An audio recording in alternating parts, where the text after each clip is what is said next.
Las grandes tragedias de la historia no siempre comienzan con una guerra. A veces comienzan con una idea aparentemente sencilla: destruir todo lo anterior para construir una sociedad perfecta. Cuando pensamos en los grandes totalitarismos del siglo XX, no tenemos tan presente a Asia. Sin embargo, en el sudeste asiático ocurrió una de las transformaciones sociales más radicales de la historia contemporánea. Ocurrió en Camboya. En menos de 4 años, un movimiento revolucionario intentó transformar completamente al país. Evacuó ciudades enteras, abolió el dinero y los mercados, confiscó la propiedad privada, separó familias y sometió a millones de personas a trabajos forzados. Ese movimiento fue conocido como el Khmer Rojo o Khmer Rouge, y uno de sus principales dirigentes fue un hombre cuyo verdadero nombre era Salot Sar, pero que pasaría a la historia bajo otro nombre: Pol Pot. Este episodio busca responder una pregunta especialmente inquietante. ¿Qué ocurre cuando un gobierno pretende construir una sociedad perfecta, eliminando todo aquello y a todos aquellos que considera incompatibles con su proyecto? La historia de Camboya nos recuerda que los crímenes masivos no comienzan necesariamente cuando aparece el primer centro de detención. Antes pueden aparecer las categorías que dividen a las personas, a quienes pertenecen y a quienes estorban. Esto es el otro lado de Pol Pot. Este episodio está patrocinado por Velatis Experience, tu santuario de cuidado.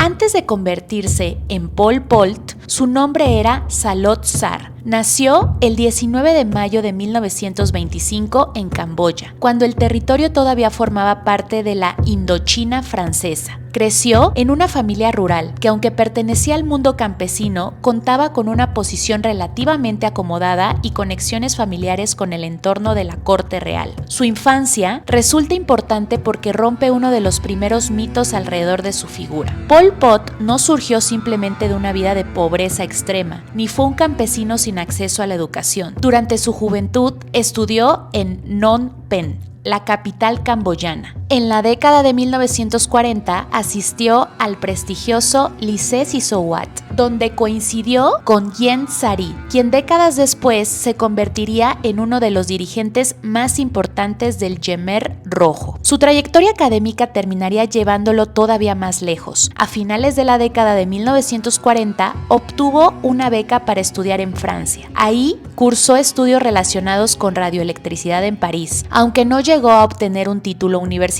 pero posteriormente la formación más trascendente de aquellos años ocurrió en la política. Entre 1950 y 1953, Salot Sar participó en un círculo marxista integrado por estudiantes camboyanos que vivían en Francia. Entre ellos se encontraban figuras que posteriormente ocuparían posiciones centrales dentro de su régimen, como Ieng Sary, Ieng Thirit y Son Sen. Europa se encontraba entonces en plena reconstrucción después de la Segunda Guerra Mundial. El comunismo soviético ejercía una enorme influencia sobre determinados movimientos intelectuales y políticos, mientras que en Asia y África crecían los movimientos anticoloniales que cuestionaban el dominio de las potencias europeas. Para jóvenes provenientes de territorios colonizados, revolución, independencia y transformación social podían aparecer estrechamente vinculadas. Salot Sar regresó a Camboya en 1953, precisamente el año en el que el país alcanzó su independencia de Francia. Pero el joven que regresaba llegó profundamente involucrado en una visión revolucionaria que durante las siguientes 2 décadas evolucionaría hacia una de las experiencias políticas más radicales del siglo XX. Para comprender cómo el Khmer Rojo pudo llegar al poder, es indispensable comprender primero lo que estaba ocurriendo alrededor de Camboya. Era la época de la Guerra Fría. Estados Unidos y la Unión Soviética competían por influencia global. China había experimentado la revolución comunista de Mao Zedong. Vietnam estaba inmerso en una guerra que terminaría involucrando directamente a Estados Unidos. Camboya intentó mantenerse neutral bajo el liderazgo del príncipe Norodom Sihanouk. Pero la guerra que consumía a sus vecinos terminó atravesando sus fronteras. En ese escenario comenzó a consolidarse clandestinamente un pequeño movimiento comunista camboyano. En 1960, a sus 35 años, Salot Sar y otros dirigentes participaron en la organización del que se convertiría en el Partido Comunista de Kampuchea. 3 años después, tras la muerte de Toun Samut, Pol Pot fue nombrado secretario del partido. El movimiento, que posteriormente sería conocido como Khmer Rojo, desarrolló una ideología profundamente radical, influido entre otras corrientes por el maoísmo. Defendía una revolución agraria, un estado de partido único, la eliminación de la propiedad privada y el rechazo de buena parte de la influencia urbana y occidental, pero todavía era un movimiento relativamente pequeño. Eso cambiaría con la guerra. En 1970, el príncipe Sihanouk fue derrocado mientras se encontraba fuera del país. Camboya entró entonces en una guerra civil que se entrelazó con el conflicto vietnamita. El caos político, la violencia, los desplazamientos de población y la destrucción generaron un terreno cada vez más fértil para los movimientos radicales. Pol Pot desarrolló un estilo político muy diferente al de figuras como Hitler o Mussolini. No construyó inicialmente su poder mediante enormes concentraciones públicas, ni destacó por una oratoria teatral dirigida a las masas. Su influencia se desarrolló fundamentalmente dentro de una estructura política clandestina, extremadamente hermética y jerarquizada. Incluso, durante buena parte del régimen, muchos camboyanos desconocían quiénes eran realmente los dirigentes que tomaban las decisiones. El propio Partido Comunista de Kampuchea era frecuentemente identificado simplemente como AHKAR, la organización. Entre los rasgos que ayudaban a comprender su forma de ejercer el poder, destacaban su secretismo, rigidez ideológica, capacidad organizativa y profunda desconfianza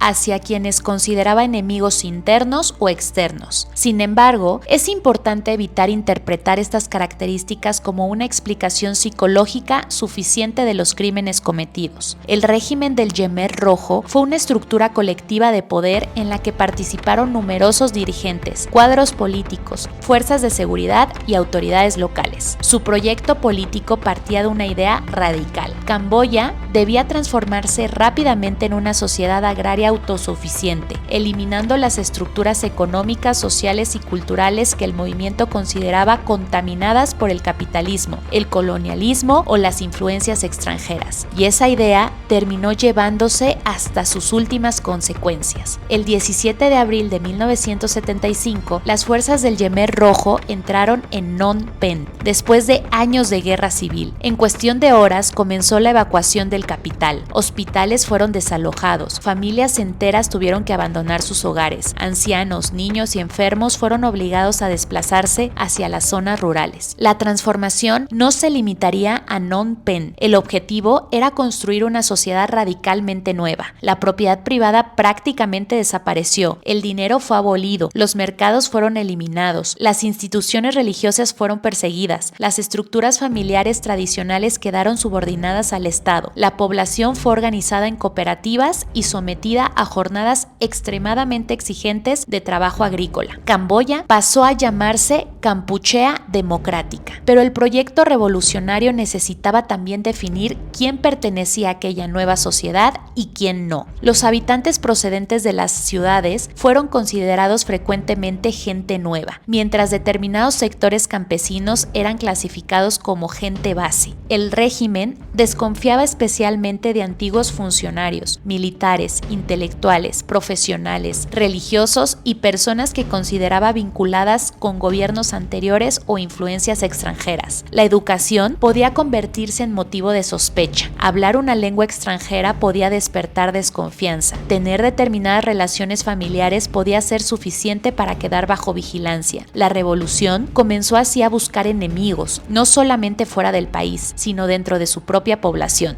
La dirigencia del Partido Comunista de Kampuchea comenzó a interpretar los problemas económicos, las dificultades agrícolas y las tensiones internas no como posibles errores de sus propias políticas, sino como una evidencia de sabotajes y conspiraciones. Uno de los símbolos más estremecedores de este sistema fue el centro de detención conocido como S21, instalado en la antigua escuela de Tuol Sleng de Phnom Penh. Miles de prisioneros pasaron por sus instalaciones detenciones. Muchos fueron interrogados y torturados antes de ser ejecutados. El sistema tenía una lógica particularmente perversa. Las confesiones obtenidas bajo la tortura podían proporcionar nuevos nombres. Esos nombres generaban nuevos arrestos y los nuevos prisioneros eran presionados para identificar todavía más supuestos conspiradores. La búsqueda de enemigos podía así alimentarse a sí misma. La vida privada de Pol Pot fue considerablemente más hermética que la de muchos otros dirigentes autoritarios del siglo XX. Su primera esposa fue Khieu Ponary, una mujer camboyana de una familia relativamente acomodada que había estudiado en Francia y que también participó en el movimiento revolucionario. Su hermana, Ieng Thiri, estaba casada con Ieng Sary, otro de los participantes y los principales dirigentes del Khmer Rojo, lo que muestra hasta qué punto las relaciones personales, familiares y políticas se entrelazaron dentro del núcleo dirigente del movimiento. El matrimonio de Pol Pot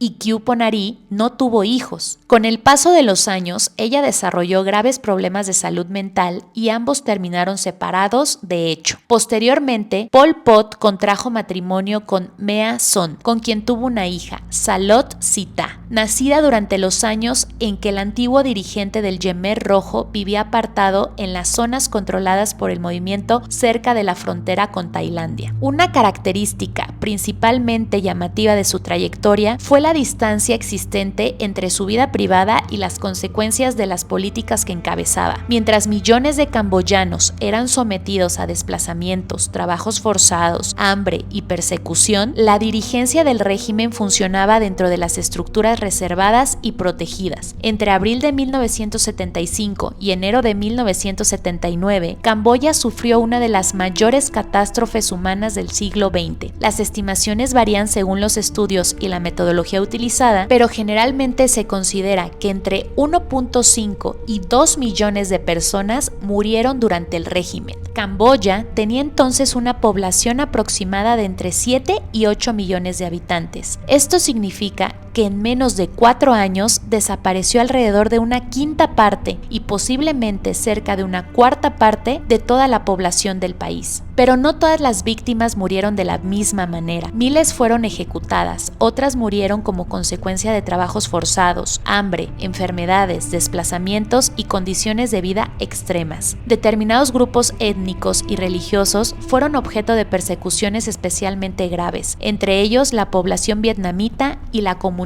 musulmana Cham. Después de décadas, los tribunales internacionales establecidos en Camboya determinarían que algunos de los principales dirigentes supervivientes del Khmer Rojo fueron responsables de genocidio, crímenes contra la humanidad y graves violaciones de las convenciones de Ginebra. El régimen del Khmer Rojo también desarrolló una relación cada vez más conflictiva con el vecino Vietnam. Las disputas fronterizas y los ataques se intensificaron durante los últimos años de la década de 1970. La dirigencia camboyana promovió además un nacionalismo extremo y una retórica profundamente hostil contra Vietnam. El 7 de enero de 1979, las fuerzas vietnamitas y sus aliados camboyanos tomaron Phnom Penh. El régimen de Kampuchea Democrática había durado menos de 4 años, pero Pol Pot no desapareció. Se retiró junto con buena parte del Khmer Rojo hacia zonas cercanas a la frontera con Tailandia y continuó participando durante años en la insurgencia contra el nuevo gobierno camboyano. Pol Pot permaneció durante décadas fuera del alcance de un tribunal internacional. A medida que el Khmer Rojo se debilitaba durante la década de 1990, también comenzó a perder autoridad dentro del propio movimiento. En 1997, después de ordenar la muerte de su antiguo colaborador Son Sen y de miembros de su familia, Pol Pot fue detenido por una fracción del propio Khmer Rojo y sometido a un juicio interno. Fue condenado a permanecer bajo arresto domiciliario de por vida, pero nunca enfrentó un verdadero proceso judicial por los crímenes cometidos durante la Kampuchea Democrática. El 15 de abril de 1998, Pol Pot murió cerca de la frontera entre Camboya y Tailandia. Tenía 72 años. Las cámaras extraordinarias de los tribunales de Camboya señalan que murió de insuficiencia cardíaca mientras que permanecía en libertad en la zona fronteriza.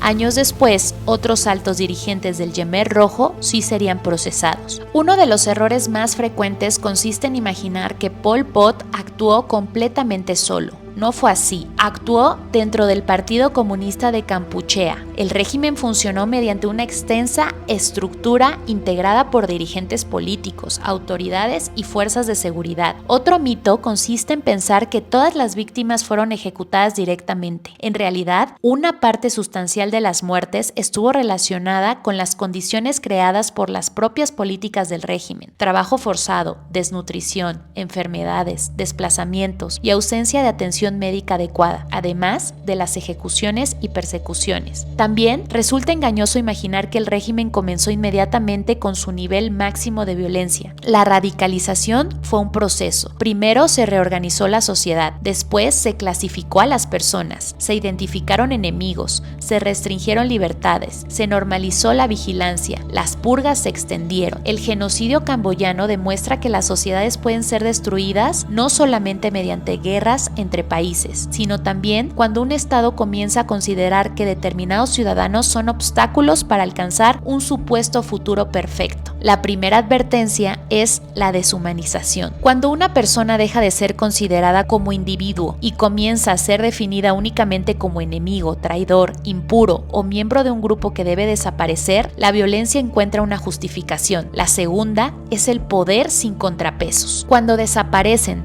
la prensa independiente, las instituciones autónomas, la posibilidad de discernir y los mecanismos para cuestionar, los errores dejan de corregirse y pueden convertirse en políticas nacionales. La tercera es el peligro de las utopías impuestas por la fuerza. La historia de Pol Pot y el Khmer Rojo resulta especialmente inquietante porque nació de una promesa aparentemente extraordinaria: construir una sociedad completamente nueva. Pero para crear ese nuevo mundo, el régimen decidió primero destruir el existente.